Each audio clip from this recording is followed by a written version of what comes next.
Hi friends, welcome to Renna Samayal. இன்னைக்கு என்ன சமையல் பார்க்க போறோம்னா ரொம்ப சுவையான ஹெல்த்தியான சொரக்காய் சாம்பார் கூடவே பீர்க்கங்காய் தொக்கு தான் பார்க்க போறோம். ரெண்டுமே ரொம்ப சுவையா இருக்கும். எளிமையான முறையில் ரொம்ப சுவையா செஞ்சிடலாம். நான் சொன்ன முறைப்படி நீங்கள் சொரக்காய் சாம்பார் செஞ்சீங்கன்னா சொரக்காய் சாம்பார் நீர்த்து போகாமல் ரொம்ப சுவையாக இருக்கும். குழந்தைங்களும் ரொம்ப விரும்பி சாப்பிடுவாங்க. அந்த சுவையான எளிமையான சொரக்காய் சாம்பார் பீர்க்கங்காய் தொக்கு எப்படி செய்யறதுன்னு வாங்க பார்த்துடலாம். சொரக்காய் சாம்பார் பண்ணுறதுக்கு 2 ஸ்பூன் அளவுக்கு எண்ணெய் சேர்த்துக்கலாம். எண்ணெய் சூடாகி வரட்டும். எண்ணெய் சூடாயிட்டு இதில் கொஞ்சமாக கடுகு சேர்த்துக்கலாம். கூடவே கொஞ்சம் ஜீரகம் சேர்த்துக்கலாம். கடுகு ஜீரகம் ரெண்டுமே நல்லா பொரிய ஆரம்பிச்சிருச்சு. பொடியாக நறுக்கின ஒரு பெரிய வெங்காயம் சேர்த்துக்கலாம். வெங்காயம் சேர்த்துட்டு நல்லா வதக்கிடலாம். வெங்காயம் நல்லா வதங்கி வரணும். நல்லா வதக்கிடலாம். வெங்காயம் நல்லா வதங்கி வந்துருச்சு. அதுக்கப்புறமா 2 பச்சை மிளகாய், ஒரு தக்காளி பழம், கொஞ்சமாக கருவேப்பிலை சேர்த்துக்கலாம். சேர்த்துட்டு நல்லா வதக்கிடலாம். தக்காளி பச்சை மிளகாய்லாம் நல்லா வதங்கி வரணும். நல்லா வதக்கிடலாம். சொரக்காய் சாம்பாரில் பச்சை மிளகாவை கீரி சேர்க்கும் போது சொரக்காய் சாம்பார் நல்ல சுவையாகவும் மணமாகவும் இருக்கும். தக்காளி வெங்காயம் நல்லா வதங்கி வந்துருச்சு. அதுக்கப்புறமா தோல் சீவி பொடியாக நறுக்கி வச்சிருக்கிற சொரக்காய் சேர்த்துக்கலாம். இது சின்னதாக ஒரு சொரக்காய் எடுத்துருக்கேன். சொரக்காய் சேர்த்துட்டு நல்லா கலந்து விட்டுடலாம். பிஞ்சி சுரக்கான்றனால நான் தோலை சீவிட்டு உள்ளே ஒரு மாதிரி வெள்ளையாக இருக்கும்ல, நான் அதோட தான் சேர்த்துருக்கேன். இந்த மாதிரி நம்ம விதையோடு சேர்க்கும் போது சொரக்காய் சாம்பார் நல்ல சுவையாக இருக்கும். சொரக்காய் சேர்த்துட்டு நல்லா கலந்து விட்டு வதக்கியாச்சு. அதுக்கப்புறமா இதில் சாம்பார் தூள் 1.5 டேபிள் ஸ்பூன் சேர்க்குறேன். ஏன்னா பச்சை மிளகாய் சேர்த்துருக்கோம், காரம் பார்த்து சேர்த்துக்கோங்க. அதுக்கப்புறமா மஞ்சத்தூள் கொஞ்சமாக சேர்த்துக்கலாம். சொரக்காய் சாம்பாருக்கு தேவையான அளவுக்கு உப்பு சேர்த்துக்கலாம். சேர்த்துட்டு நல்லா கலந்து விட்டுடலாம். சாம்பார் தூள், மஞ்சத்தூள், அதுக்கப்புறமா சொரக்காய் எல்லாத்தையும் சேர்த்துட்டு நல்லா கலந்து விட்டு வதக்கலாம். இந்த முறையில் நீங்கள் சாம்பார் செஞ்சீங்கன்னா சொரக்காய் சாம்பார் ரொம்ப நேரத்துக்கு நீர்த்து போகாமல் நல்ல சுவையாக இருக்கும். சொரக்காய் சாம்பாரில் நம்மளோட உடம்புல அடிக்கடி சேர்த்துக்கிறது ரொம்ப நல்லது. சாம்பார் தூள், சொரக்காய் எல்லாத்தையும் சேர்த்துட்டு நல்லா கலந்து விட்டாச்சு.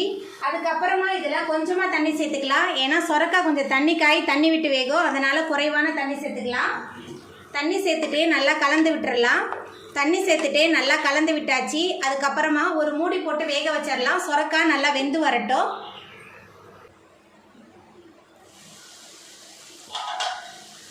சொரக்காய் நல்லா வெந்து வந்துருச்சு. இந்த அளவுக்கு நல்லா வெந்து வரணும். அப்போ நல்ல சுவையாக இருக்கும். அதுக்கப்புறமா நம்ம வேக வச்சிருக்கிற துவரம்பருப்பு சேர்த்துக்கலாம். துவரம்பருப்பு குழைவாக வேக வச்சு எடுத்துருக்கேன். சொரக்காய் சாம்பாருக்கு துவரம்பருப்பு குறைவாகவும் சொரக்காய் நிறையாவும் எடுத்துக்கணும். அப்போ தான் சொரக்காய் சாம்பார் ரொம்ப சுவையாக இருக்கும். இப்போ நம்ம கலந்து விட்டுறலாம். பருப்பு, சொரக்காய் எல்லாத்தையும் சேர்த்துட்டு நல்லா கலந்து விட்டாச்சு. எல்லாமே சேர்ந்து நல்லா கொதிச்சு வரட்டும்.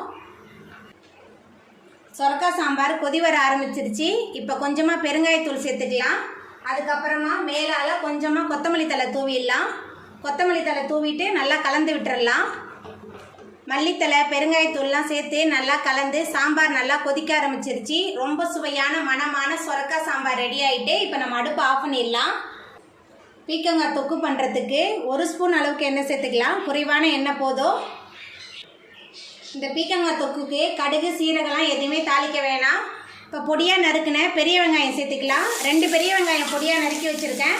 கொஞ்சமாக கருவேப்பிலை சேர்த்துக்கலாம். ரொம்ப சிம்பிளான தொக்கு தான், ரொம்ப சுவையாக இருக்கும். வெங்காயம் சேர்த்துட்டு நல்லா வதக்கிடலாம்.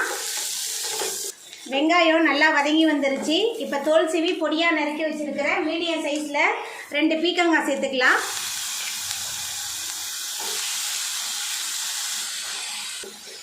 பீர்க்கங்காய் சேர்த்துட்டு நல்லா கலந்து விட்டு வதக்கலாம். உங்களுக்கு வேணும்னா நீங்கள் தக்காளி சேர்த்துக்கோங்க. நான் இன்றைக்கி தக்காளிலாம் சேர்க்கல. ரொம்ப சிம்பிளான தொக்கு தான், ஆனால் ரொம்ப சுவையாக இருக்கும்.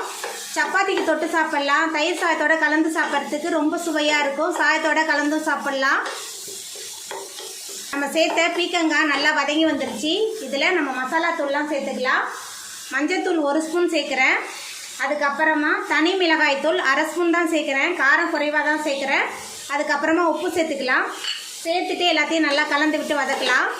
பீர்க்கங்காய் மசாலா எல்லாமே சேர்ந்து நல்லா கலந்து வதங்கணும். நல்லா வதக்கிடலாம். பீர்க்கங்காய் மசாலா தூள்லாம் நல்லா கலந்து விட்டு வதக்கியாச்சு. அதுக்கப்புறமா தண்ணி சேர்த்துக்கலாம். கொஞ்சமாக தண்ணி சேர்த்துக்கலாம். தண்ணி சேர்த்துட்டு நல்லா கலந்து விட்டுடலாம். பீர்க்கங்காய் கொஞ்சம் தண்ணி விட்டு தான் வேகும், அதனால் தண்ணி பார்த்து சேர்த்துக்கோங்க. மூடி போட்டு வேக வச்சிடலாம். பீர்க்கங்காய் நல்லா வெந்து வரட்டும். திறக்கும் போதே பீக்கங்காய் தொக்கு நல்லா கம கமன் வாசனையாக இருக்குது. பீக்கங்காயெலாம் நல்லா வெந்து வந்துருச்சு. ரொம்ப சுவையான பீக்கங்காய் தொக்கு ரெடி ஆகிட்டு இப்போ நம்ம அடுப்பு ஆஃப் பண்ணிடலாம். அவ்வளோதாங்க, ரொம்ப சுவையான மணமான சொரக்காய் சாம்பார் பீக்கங்காய் தொக்கு சூப்பராக ரெடி ஆகிட்டு. இந்த சுவையான சொரக்காய் சாம்பார் பீக்கங்காய் தொக்கை நீங்களும் உங்கள் வீட்டில் செஞ்சு பாருங்கள். இந்த வீடியோ உங்களுக்கு பிடிச்சிருந்தா லைக் பண்ணுங்கள், ஷேர் பண்ணுங்கள், கமெண்ட் பண்ணுங்கள், சப்ஸ்கிரைப் பண்ணுங்கள். அப்படியே பக்கத்தில் உள்ள பெல் பட்டனையும் கிளிக் பண்ணிடுங்க. நன்றி.